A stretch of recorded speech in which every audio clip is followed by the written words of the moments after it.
gotta step it up. So you're giving credit to the jungler. Nice, I like it. Bengi made some big plays there very early here. We'll have to see if he does go with that Lee Sin again. I'm pretty sure whatever it is, though, it will be one of the early junglers, either that or the Jarvan, maybe even the Elise. Ban's coming out so quick here, though. Yeah, Twitch, Thresh, Jax all banned out here, not wanting expression together. Jax again on the other side, not that much of a change, really. Zed, Vi, and the final one was, of course, Fizz. So immediately we see Shen picked up right away. They did ban out the Jax, so that counter pick that NaJin Sword was looking for in their first game that was so instrumental in their success is not available. So we're going to have to see what Expression chooses to go for to counter pick that Jax. We know in their game versus Gambit, he did go for that Diana. Singe is still on the table. There's a lot of options available. We just got to see what he's going to go for. The Diana game definitely comes to mind. In that one, I believe he was 2 versus 1 as well, though. So really the importance is in those deep wards. And if they can get the deep wards so that SKT actually walk into them. We've seen SKT pull a lot of tricks as well. Them waiting in their base till the very last second when they rush cross over to the minion lines. They really don't want to give away how they're setting up the lanes in the beginning. So I think the level 1s even are extremely important in this matchup. So we see there for Sword the Sona and that Lee Sin. I'm going to see Watch on the Lee Sin, something that, of course, Bengi has done so well with in the last couple of games. Yeah, for sure. I mean, I think taking Lee Sin away from Bengi when he's posted up such big results is a really smart move. Bengi has been picking it right away if it is available. I think that's a really smart move on him. He's just been playing really well. Even in the first game when he lost, he got their bot lane, he got them ahead, and he's just been making play after play. So Watch, we haven't seen him play it in this tournament yet, but no doubt he's going to be able to post up some results as well. Oh, so Bengi hovering over that Aatrox, which is another jungler that's very strong early if he has his passive available, though. That's someone with a lot of counterplay. When you're jungling Aatrox, you feel really strong when you have your passive up, but very weak when you have it down. And with these junglers at this level, the whole team can take advantage of you if they know that your passive is not up, and they can all just come in, invade your jungle, and really shut you down. Yeah, for sure. I mean, Faker still has his Ahri on the table, so I would not be surprised to see him pick it up. Ahri plus Aatrox is a really powerful 2v2 combination, so I would not be surprised for them to put a lot of pressure onto Nagne and try to take advantage of the less experienced player on NaJin's Sword. So we see the Ahri coming out there as the final pick anyway, so kind of expecting that one while it's still on the table for Faker. Other side, just to step back a little bit, the Renekton coming out in there for the top laner Expression plus the Corki as well. It's really interesting that SKT team, they've got a lot of split pushing potential. Not only do they have the Shen, but also, as mentioned before, Piglet on Vayne gets to the point where he can split push himself, and then Faker, as always, he's confident in his 1 versus 1 abilities. Yeah, for sure. I'm not surprised at all to see the Renekton and Gragas picks picked up. Renekton has been huge this tournament. It's just Impact and Expression's go-to champion. When you want someone who's just going to consistently do well in their lane, push out and put pressure, and allow the rest of the team to carry, Renekton is your go-to. And Nagne picking up that Gragas, it worked phenomenally for him in the first game versus Faker's Ahri. He's just looking to repeat that success once again, so let's see how that goes. And this time around, there's no Bengi Lee Sin that's going to come around to behind his turret and snipe him. So hopefully he'll be able to hold on to his life a little bit longer. Well, there is the Aatrox that could come behind his turret and snipe him off. We'll have to see how that one goes. But, you know, the question again that I have to ask is, can they adapt here to things? I mean, they did adapt, let's be honest, for game number 2. It was a very one-sided affair, that SKT win. Is this composition different enough now from Sword? I mean, I like the change, especially taking away that Lee Sin, because he was the one who got it rolling, especially down in that bottom lane. You know, if they won't adapt their in-lane play, then taking away that champion's huge. But Aatrox is something I'm really a fan of, and I like this substitution here. Bengi going to that one next. Yeah, no doubt. They gave Corki to Prey again. He's picked it basically every time it's been up. We've seen Corki huge in this tournament. Triforce, of course, a big factor in all of that. He hasn't had that much success on Corki in the last games, so I'm actually really surprised that they chose to go for it again. But I mean, obviously, that's just showing confidence. I definitely think they're going to step it up for this game. So. Also, that duo lane, Sona was banned out in the first game. So SKT, they know that that's a high priority for this bottom lane. We'll have to see if they can execute with it. Well, thanks again once again, Boy, for joining us for the picks and bans on this one. We'll see you again before Game 4. However, we are going to move into Game number 3 right now as SK Telecom T1 take on NaJin Black Sword. The scoreline, we're tied at 1-1 here in this best-of-5 game. And we'll see how well Sword can do in this matchup. In the very last game, we see them actually stealing away 2 picks here from SKT. That Lee Sin and that Renekton, locking them in for Sword, and we'll see if Sword can have the same level of success. As it stands, SKT with a heavy 5-man push down this mid lane already. All right, so SKT also coming out with the 4 Doran start here. 2 blades, the ring, and the shield. They've pretty much got the whole set here. And I like the fact that they've got Shen with the Doran shield. He can go very easily into a 2 versus 1 situation if they are able to get the ward coverage down to find that out. And Aatrox as well. Jungle Aatrox always starts with a Doran's Blade because he doesn't need any sustain from items. He won't buy a lot of potions. His W will sustain him up easily throughout the jungle. Whenever he gets below 50% HP, it triples the heal. So look at this here. Sword did exactly pretty much the same as we saw from them at level 1 in Game 1, where they headed down towards that bottom side by the red buff. Not quite getting the same wards in there. They've got one by the red, but not one a little bit deeper. And we saw that SKT set up this trap, but Sword not going to walk through. Sword right now, they're stacking up towards their own blue buff area. Gonna hang around, play a little defensively. This is the first game that we've seen Sword not getting those very, very deep wards down on the SKT jungle. And this time around, they're just going to have to do a little bit of guesswork as to where those lane matchups are going to go. Nagnate playing his Gragas once again, coming up against Faker Zarya. It went very well for him in game number 1. He'll be hoping to repeat the success here in game number 3. So blue buff start for Watch. He's going to be helped out by Expression, who will be taking this 2v1. As I say that, 2v1, he's moving down into the bottom lane, and it's looking like it will be a 1v1 as Impact is moving over. This is an interesting start from SKT. So both of these solo laners shared blue buff experience with the jungler, but actually it's going to be Expression down to the lane first, so he's going to have the experience lead on Shen in this situation. And both of the junglers are looking to steal away red, so it's going to be a red trade for each of them. Well, Bengi has already secured that red buff, still looking very, very healthy from this early start. Watch will secure the red buff a couple of seconds later, going to clear out the last stragglers of that camp, and you see Bengi continues to stick around in Sword's jungle. He's now gone into that Wraith camp and will be stealing that one away. It looks like Watch will most likely be doing similar as he's moving up to the Wraith camp, and both of these junglers reading their opponents and copying their plays. I also want to shout out that Bengi is going 6% lifesteal, so 3 lifesteal quints on his jungle Aatrox, whereas the European Aatrox, a lot of them just like to run straight flat damage on him, and he might even make use of his passive very early here. Aatrox loves diving turrets because he can just revive in the tower aggro reset. Looks like they make the call for him to just back off, though, as the good ward coverage for NaJin Sword. So it does recall there after stealing away some of the golems, the Wraith camp, and the red buff. You can see that Watch once again still sticking around in the jungle here of SKT. Gonna pick himself up as double golems. Piglet and Pumandu have been pushing Prey and Kayn extensively in this top lane. Every time we flicked up, Piglet and Mandu have been against Sword's tower, but Prey is doing well to CS, just a couple behind, and he does have that full wave in front of him. Yeah, someone forgot to tell Watch that they've switched sides from this one around because he's taking everything on that bottom side of the jungle here. We just saw Bengi actually going over to the Wraith to see that there wasn't anything there. Of course, nothing on the red buff. And when he jumps over that side, he'll see that the big golem's gone as well. Bengi sulking a little bit as Watch has cleared out most of the large objectives. Watch going to return to his jungle, going to clear out that golem camp as well. Now he's going to go in to try and aid Prey and Kayn. If there's any sort of harass down, they could burst Piglet, but there's no CC. Without that crescendo available, they're going to be relying on the summoner spell and the power chord slow of Kayn. You can see Watch still milling about at the back there, waiting to use that safeguard in. Vision is not available, he's actually snuck himself in, so SKT are not going to be aware of Watch's position. However, look at Bengi sneaking up from the lane.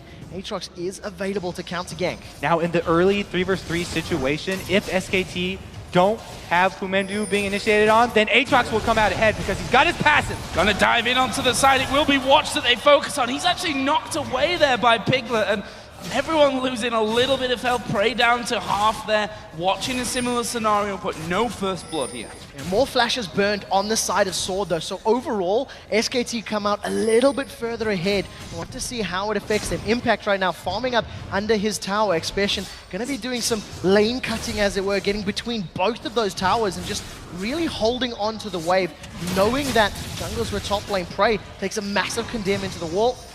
Continuing the aggression here from Piglet and Punandu, but you've got to give props to Prey. He's only a couple CS behind. Look at Expression, they're going to be stealing away those golems as well, something that Watch did a little bit earlier on. Knowing that Bengi was on that top side, he's feeling very, very safe to do so as well. There's Piglet actually chasing it on towards Prey once again. As he said, he condemned him right underneath that turret against the wall. Not quite got the ability to do that one again. Finally, in the bottom side, we're actually going to see Impact trying to stop Expression doing that farming, but what are you going to do? Pops his ultimate, and he's all fine again. And there's nothing in the jungle for him to steal away either, so he's not going to get that much out of the ultimate. Meanwhile, when Impact does hit level 6 and he gets his Stand United, then he will actually be able to turn around something like this top lane gank that's about to go off. Will he get level 6 in time, though? They know that Lee Sin's coming through there from that one. Impact does hit level 6, but the fact that Watch hadn't committed there. Right, they wanted to bait it in, but since he wasn't quite level 6, don't want to take any chances. Well, we do see Impact and Expression still trading blows on this bottom lane. Expression playing confidently, but hasn't built himself up a lead. Remember, he stole this pick away from Impact. Impact does have Stand United, as you can see. Watch moving towards the top lane. Bengi is very close by. Watch has committed, lands the Sonic Wave. They've jumped onto Piglet. He manages to get over to the ward. First blood is going to potentially be picked up here by SKT. Here comes Shen. He may have been interrupted. I don't think he landed. I think he Renekton got in the way. Now Prey still alive. Bengi continues to focus him down. Gets the auto attack. Here comes Nagne. They pop Bengi's passive. The Bloodwell's going to come back up, and that's going to be another kill for Sword.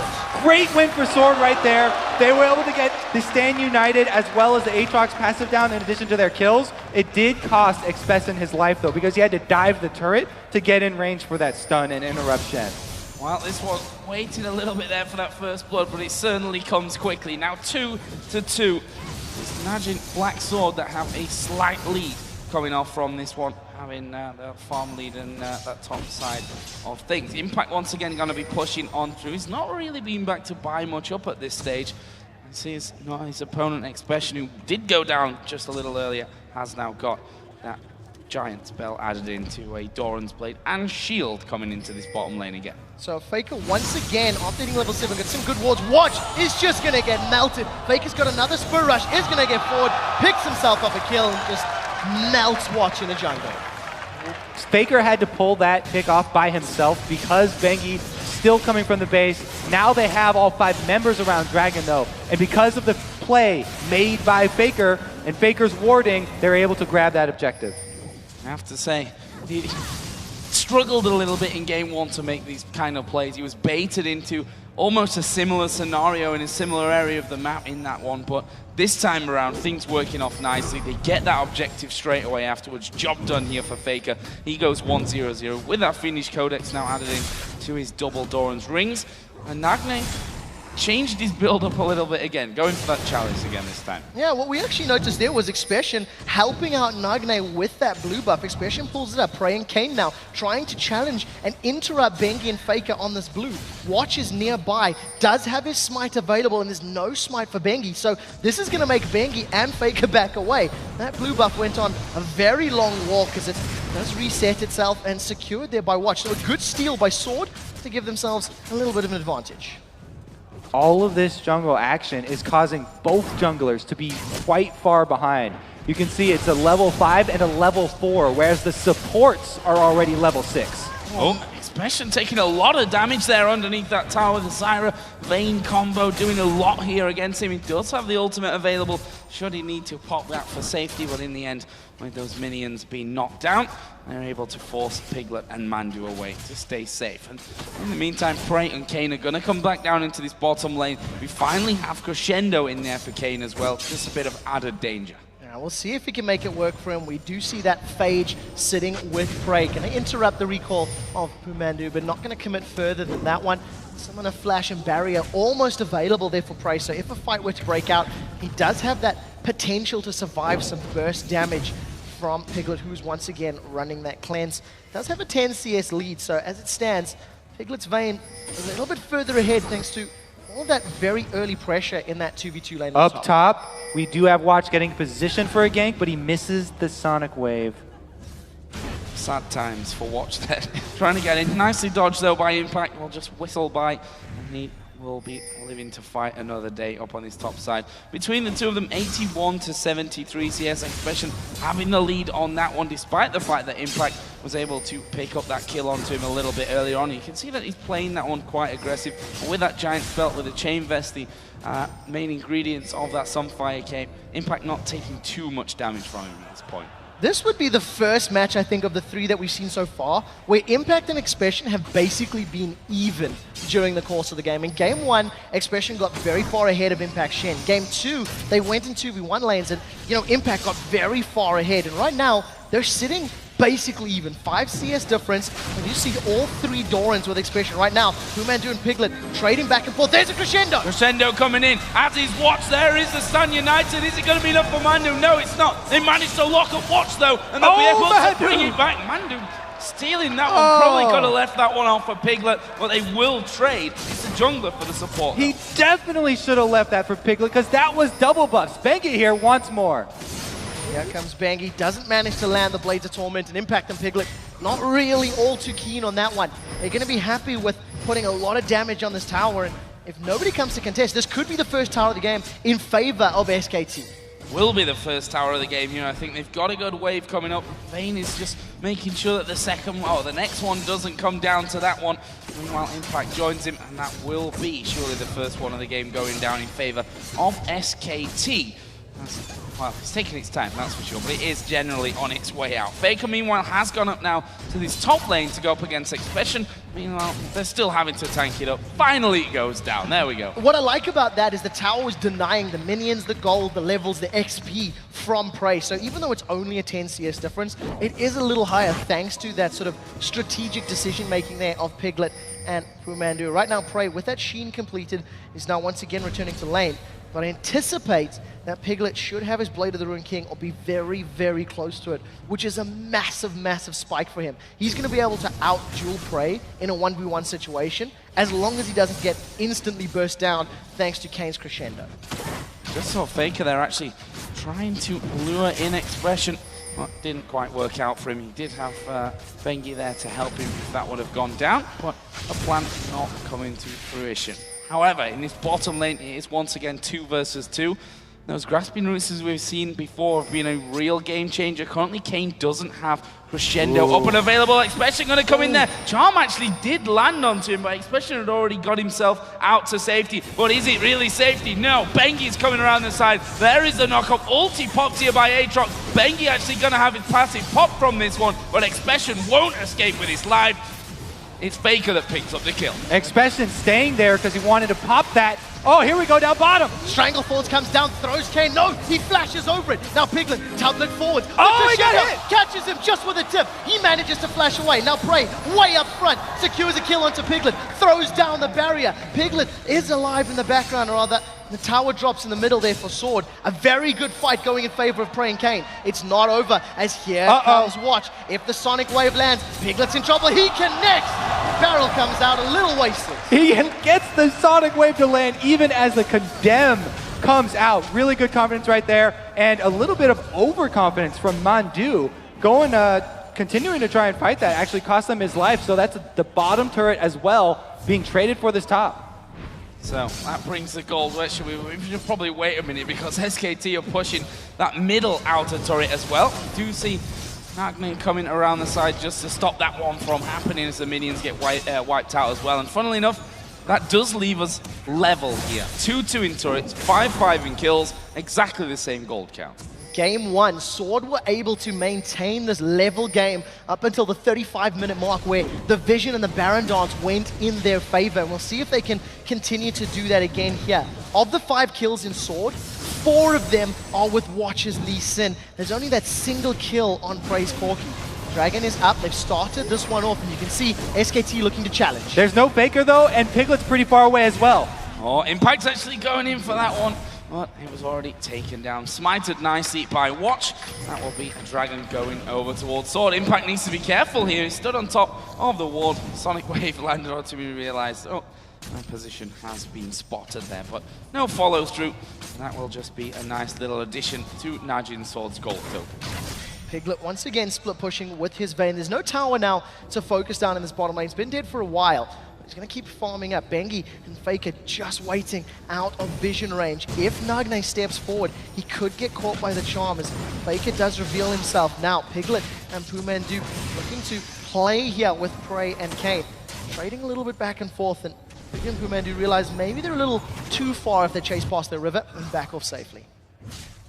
Top lane pushing back here on towards Expression. He's started to build himself that lead up at this point. 25 CS in the lead.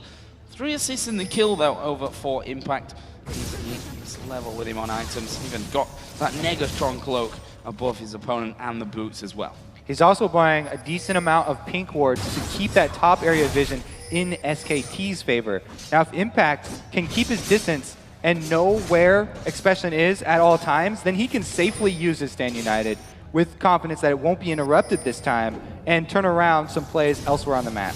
Well, we do see NaJin being collapsed on here by 3 members of SKT. Bengi has got himself a Vampiric Scepter to go with all that additional lifesteal. He's going to knock Bengi backwards, doesn't connect with the slow, but Watch kicks him backwards. A great dark flight over the wall is going to allow Bengi to get out cleanly, but it's not going to be enough to get past the Ignite. Now Expression is jumping onto Impact. Impact here down to half, but Expression not got the damage to finish things off, and Impact able to stay alive there in that top side of things. Bengi a little bit unlucky, managed to jump away before taking, that deathly damage, but the Ignite was still running on him as he went over the top of the wall. NaJin picked up that one. Yeah, Impact was caught up in the fight that he was having with Renekton. Even if he had gotten off the shield from Stand United, would have saved Bengi's life. Well, the rest of Sword now stacking up towards this top lane. Impact is alone. If the rest of Sword were to collapse, that would be a 4v1. I think Impact is aware of the potential. He's backed off way down the lane.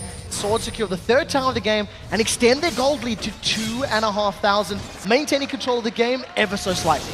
Yeah, going to plan for them at this point. You have to say that. See that Mandu now has almost leveled up with Watch and picked up that Oracle's Elixir as well. So we'll be seeing a bit more ward clearing coming in. Bengi putting down pressure on that mid turret. He does have his Bloodwell back up and available for him now, but they do take down the turret, and that leaves us at 3-3 in towers. All outer turrets down on the entire map. Question is now, where do Sword go from here?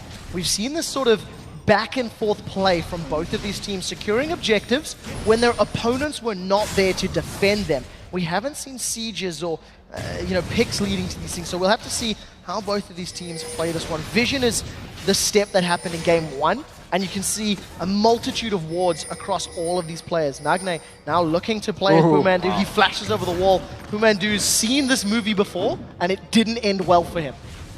He knows that Sword will not hesitate to follow up when they do get the pick on him, so blowing that flash right there, very, very well done, but it cost him a flash for just a ward kill, so it was just making the best of a bad situation here. A couple of times too many, maybe we could say that Mandu's been caught out so far in this game, and he wasn't going to let that happen to him again. Flashing away, stay safe. But look at this, Bengi in the jungle off Sword right now, and maybe a little bit too deep. He's going to have Piglet coming up there with that Vayne to support him. In the end, just jumps away from it. We also see Impact pushing that top lane right out. He's going to try and steal a golem as well. He does have Watch coming in behind him, though. There's no taunt available. Now Impact is in trouble. Expression lands the stun down. We do see Impact gets kicked backwards. Slice goes through once. Crescendo over the wall. Dice now lands as well. Impact gets dropped. Sword commits a fair amount to that, but they do get the kill. Impact was spending so much money on these pink wards, but there's a small path through the jungle that Watch took, getting through the vision, able to get behind him, and they take out the global at the source. Really well played there from Sword. Piglet making sure that that bottom lane is not going to go too far and too dangerous on towards that inner turret on the bottom lane. So he's just down there picking himself up some much needed farm. keeping that tower safe at the same time. He's got that Blade of the Ruin King now finished in. If we look over the other side, Prey added into that Trinity Force and Sorcerer Shoes now with a pickaxe. Well, we'll see how quickly he can get that Last Whisper completed. Prey, once again, going with that. I'm going to start calling a traditional Corki build right now because we're seeing Sorcerer Shoes as almost the standard boots on this patch version of Corki with a Trinity Force. And a lot of people, not deviating from it. Right now, Faker's going to secure out that blue buff for himself. And if we go all the way back to just before Impact died, when Bengi and Watch were battling in the jungle, I felt that Watch came out way ahead as far as damage was concerned, and he's built more tanky. I mean, Bengi is gone glass cannon, basically. Yeah, he's got a single Ruby Crystal as his tank item to back up his Lifesteal Quince and his Bilgewater Cutlass. Yeah, going for the Bilgewater Cutlass, he's looking to be able to pick people off there and have another slow in his kit, but it did cost him in those jungle trades. Lee Sin has a very strong kit for those trades. He can slow the attack speed of Aatrox, which is really where Aatrox is shining, and it mitigates a lot of his damage, especially if Aatrox does not hit his 2 spell combos that are hard to hit at long range. Just over 10 seconds for Dragon to come up there as we saw Sword move down to that Dragon Pit. In the end, it was SKT who started to push up through that mid lane, and it forced Sword to back away from the Dragon takedown. And now they're headed up top with Shen pushing that one through. SKT might be able to pick that one up or even make a play on mid. Look how clever they are right now. Yeah, great play by SKT, playing the map perfectly. They've got a stack in the mid lane. They've got the split pusher up top. And we always talk about when you've got that global, the best way to do it is shut down the source of the global, then go for the rest of the team. And as it stands, Sword, they saw a big juicy Dragon and almost got pulled into it. Now, Stand United is available, and you can see Expression going to challenge Impact. But if a fight breaks out, it's going to be SKT with the advantage that they can pull him down there. Expression has to keep vision of Impact this time. That's why you can see him chasing Shen to the ends of the earth right now. The rest of his team cannot engage unless he has vision on Shen, or else it's going to be a 5 versus 4. Oh, risky play here coming in, the barrel He lost thrown down. vision. They've done a lot of damage in there. It's Stand United coming in, the flash over from Bengi. They're going to get involved in this one. Where is the taunt from Impact? Everyone There it backs is. off. They flashed it away. They have pulled away. Dragon picked up here by SKT. Are they just going to back away through that bottom side? Yes, it looks like it. The charm did land there onto Lee Sin. They followed through Impact. Prey picks up the kill, and they're going to keep going. It's not over yet. There's a flash over the wall from Kane. Expression has his dominance running. He's Oh! flashed. He stuns up Piglet. That's been cleansed. The resonating strike follows through. Crescendo catches Bengi over the wall, but it's not going to be enough. And the Ignite is survived thanks to Watch's safeguard. Dragon was secured by SKT, but they lost a single kill, and now they're red buff. Those cleanses from Piglet so far have been clutch. It is a pretty good trade, doing Dragon for just 1 kill, but they also lost mid power. Oh, Faker's in trouble there. That was a flash body Oh, slam he from got NaJin. He gets him with the ultimate. Now Bengi's caught out. He manages to get popped. The Bloodwell's been activated. NaJin's going to throw down a barrel. That explodes. That's 2 kills now for Sword. If they want the tower, they can get it. Instead, they're going to back away. NaJin creating plays once again on Faker. What a beautiful job right there. And they also bait in. Yes, the body slam into flash once again so that there's nothing Faker can do to dodge it. And then he ends it with his ulti. Baiting Bengi in is just icing on top of the cake because not only do they get another kill, but they also take out his passive for another 3 minutes and 45 seconds of Aatrox downtime. Yeah, Faker's flash out there. He actually flashed at the exact same time there and didn't quite get away from it. Not the ideal play coming out, but it's another kill over towards Sword. That's why people do the taunt into flash or the body slam into flash, because it's so hard to dodge that, whereas if you flash and then throw your spell, they can dodge the animation of your spell with a flash of their own. Well, right now, that is great Gragas play from NaJin. 2-0-3. He hasn't necessarily shut down Faker like he did in Game 1. It definitely feels like those barrels are having an impact in this matchup. He's played Gragas in all 3 games. If Sword pick up a win here, you have to imagine SKT may consider banning that champion in the next one. We do see now that Prey as well as NaJin hanging out in the mid lane. They managed to root up NaJin. You can see the rest of Sword grouped up towards that blue buff and top lane area. They want to now stop playing the map. They're playing the same game SKT were a moment ago. Especially with this top side Impact, the only man currently to defend that tower as Sword moved 3 or 4 men over to defend it. SKT having to do the same there with Piglet and Bengi coming around, but that Corki taking chunks out of everyone. So the siege from NaJin Sword works like Gragas clearing waves with his normal barrels and then saving the ultimate. When he knocks people away, it allows Corki to get Trinity Force procced auto attacks onto the turret. Oh, we do see the taunt almost landing there for Impact. Not going to connect this time round. The ultimate is not available for Nagne. You can see it was popped in that last little trade. There's no blood well for Bengi. He's forced to use that Dark Flight to get out. A good grasping route's going to lock up Sword, but this should be the tower as Prey continues to hammer it down. There's those Trinity Force procs you were talking about. A little bit of an extended siege, but Sword come up with a 4th tower kill of the game for themselves. And they're going to turn that into another blue buff here. That's very important for Nagne. He can continue to zone SKT on those tower pushes, and they can siege up. So let's have a look then down some of the items while we've got maybe a little bit of a breather in this one. I'll not call that one just yet. For Faker, DFG obviously from earlier on, moving himself up to what looks like will be that death cap within the Silage Rod and the Blasting Wand. Other side, very similar side obviously from that first item. The Athenes was picked up first, and their farm between them very, very even at this stage. The AD carry is a little bit different from that. We can just see the gold there is so close, 8,900 to 9,000 gold between the two mid laners. I also feel like this particular game, Expressions Renekton is having a much bigger impact than it did in the previous matchup where he was playing Jax into that Renekton. He's being a presence in these teams, provides that dominance, and the meat wall that he's been playing is working into NaJin Sword's favor. We also seen Prey securing that blue buff for himself, which is also something that Sword did in game 1. Again, we talked about the effectiveness of a blue buff on Corki, and now that they are able to have that plus the blue buff on Gragas, they have a huge advantage in the next push. You do see now Sword roaming towards this bottom lane. We always talk about going to the source of the global and killing it, but it did look like Impact got out of vision of Expression, and the rest of Sword backed away, realizing actually Baron was a very juicy target. If they focused Impact down, it could have allowed SKT onto the Baron. And we get a little bit of a misposition here as SKT could collapse on Sword from multiple angles. Recall pings come in loud and clear, and Sword back away. And I still want to highlight, Bengi, no additional items after that Ruby Crystal and that Bilgewater. He doesn't get any combat effectiveness from those home guard upgrades that he got for his boots, so you won't see him coming out ahead in those trades anytime soon.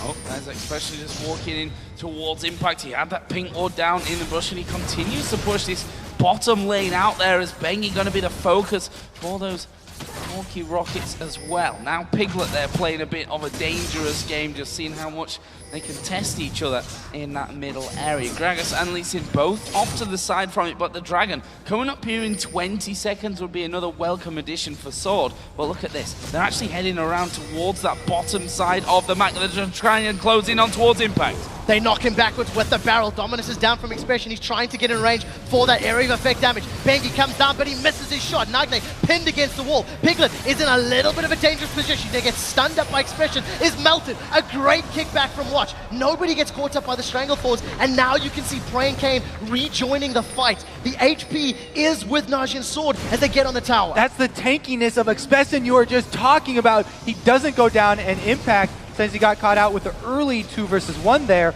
does go down, and Bengi missing that Dark Flight was only hurt them even more. Sword picking up another turret in this one. 5-3 now they lead. Have a solid 4,200 gold, let's call it. They lead.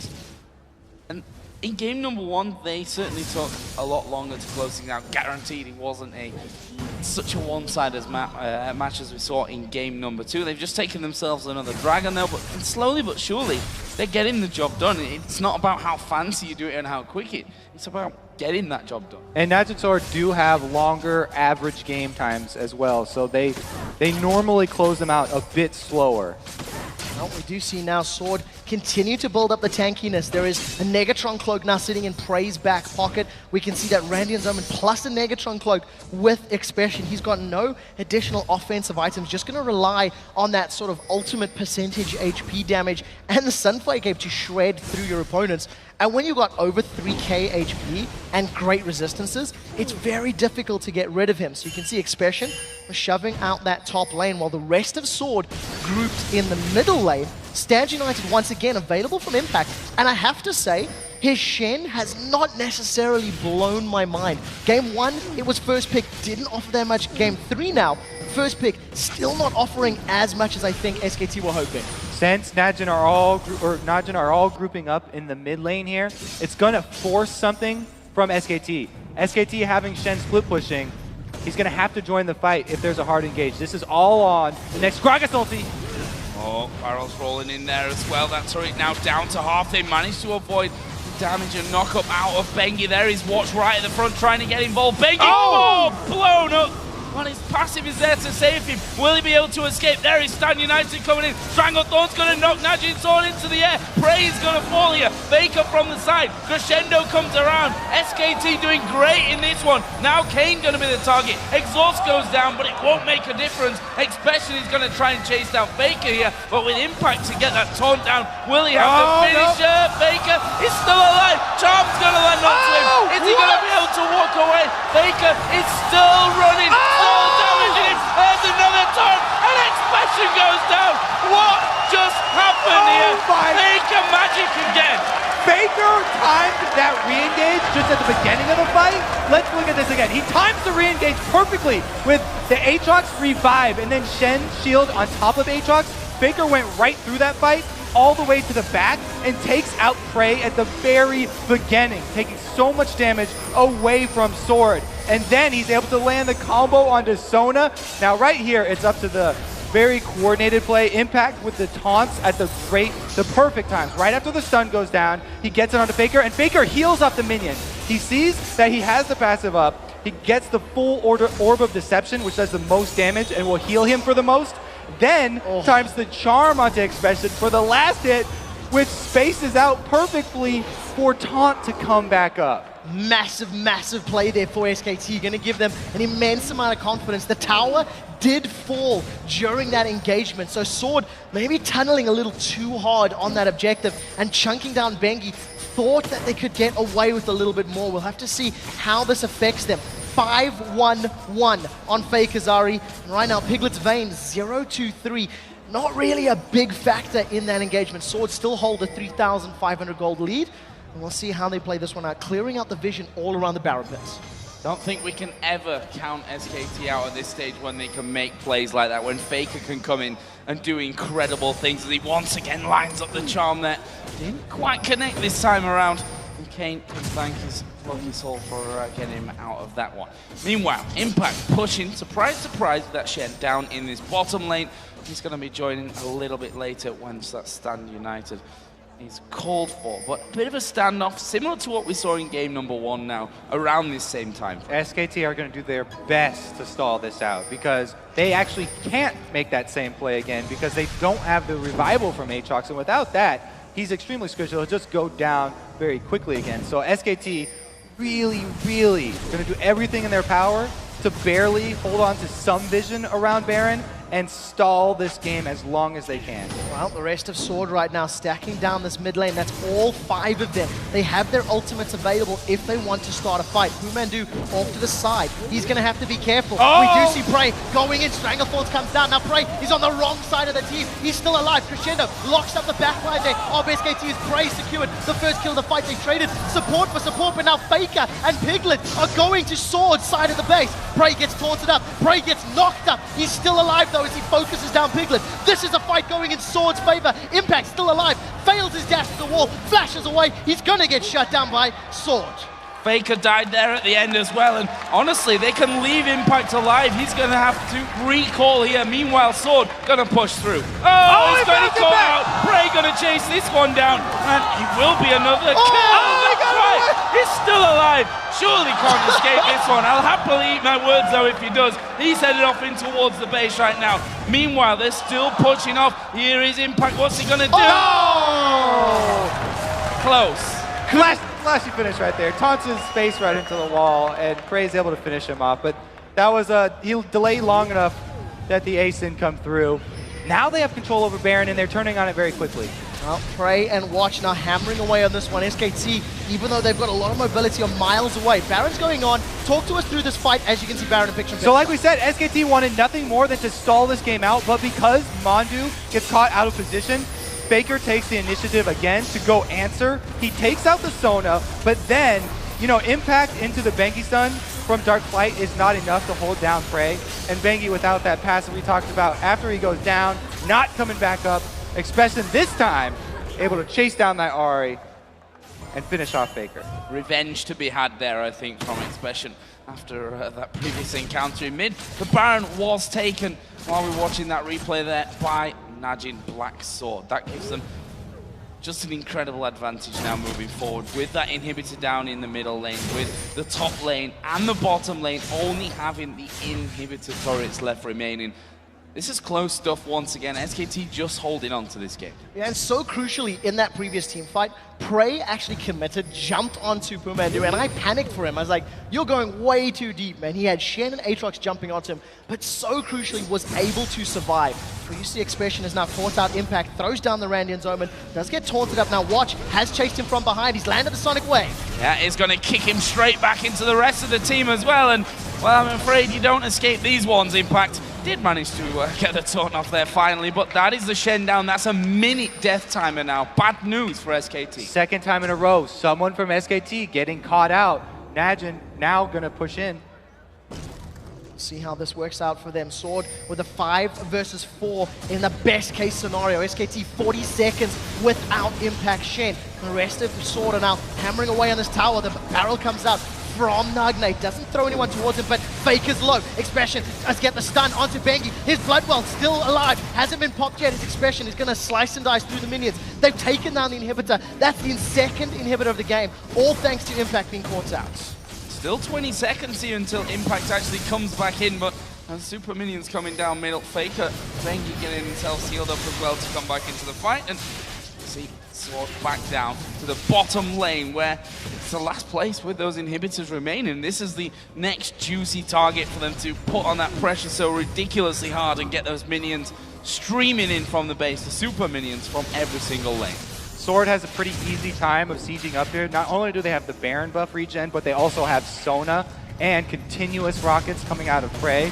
All I have to do is wait for that Gragas ultimate one more time. He can split up this SK team, and they can take down the last turret. 3 seconds on its availability, 2-1, and all of a sudden that cask is ready to be thrown out by Sword. The question is, will anyone from SKT stand far enough forward to actually get caught out? Remember that Bengi still has his Bloodwell available, as well as a Locket of the Iron Solari, so a little bit more survivability in these team fights if they break out. Even if Nagne just pushes all the members of SKT back with the barrel, then that opens up the turret for Sword to take down pretty quickly as well. So even if they don't get someone forward, it's going to be some tower damage. We see the rockets all landing nicely there on towards Faker. Prey going to step himself up there and get a couple of auto attacks off, actually tanking up the turret and sort of actually moving into this one. It's watching Expression caught by the grasping hooks, but they just don't care about that one right now. They are going to take the third and final inhib. Can they win the game? Well, we'll see if they can chase this one in. This is going to be a 5 versus 5 on the Nexus turret, but Sword have got those streams of super minions pouring into the base. The barrel comes out there from Nagne, as we do see Bengi gets caught by a couple of auto attacks. Expression has his Randians, has his ultimate. Bengi started the fight. Bengi is going to go in for this one, but there is a crescendo coming away. Piglet going to use that cleanse on the backside, but he's going to be chased completely out of the fight. Stan United actually coming down onto him. Piglet did survive. Not so lucky here for those Nexus turrets though. There is Impact getting himself locked up. Piglet almost being blasted down. And there is Prey going in with the Valkyrie to pick up another one. That's 4 men down for SKT. And that is the win. 2 games to 1 now for NaJin Black Sword. Top of that, 3 red side victories. And what a great turnaround. NaJin Sword stealing away those crucial picks, the Renekton and the Lee Sin, and you have to give props to Watch's Lee Sin. It was particularly strong in that game, and I really feel like that those are going to be some very contested picks going into that game number 4. I agree, because also the Aatrox from Bengi did not work out very well for them. He built into the upgraded mobility boots, and with the early Cutlass, he did not have the combat stats to play with those early skirmishes. When you play a jungle Aatrox, you really have to consider your farm, and you can't play it quite the same as the other junglers and ignore that for so long. So the trend that we've had at this point is Sword win game 1, SKT come out and know how to beat them in game 2 because they play pretty much the same thing. will Sword go for this kind of combo once again? Or are they going to change it up to finish off the game? Let's bear in mind here that it's now 2-1, which means that SKT have to win 2 games in a row. You're right. I mean, it's been all red side wins so far. So if we continue the trend, then we'll go all 5 games. I feel like picks and bans is going to be drastically different in this game. Because or at the very least, there's going to be more emphasis on stealing the picks away. Because we've been seeing this going back and forth. The Thresh is still a priority. I don't think either team's going to let that one through. And if they do, it'll be early picked. But like that Renekton was game-changing in Game 2. And less so in Game 3, but still had a very, very big impact. It also raises the question to me, this Gragas. Are we going to see anything about this Gragas too? Because Nagne has been performing on it, but not really anything else. Well, we'll find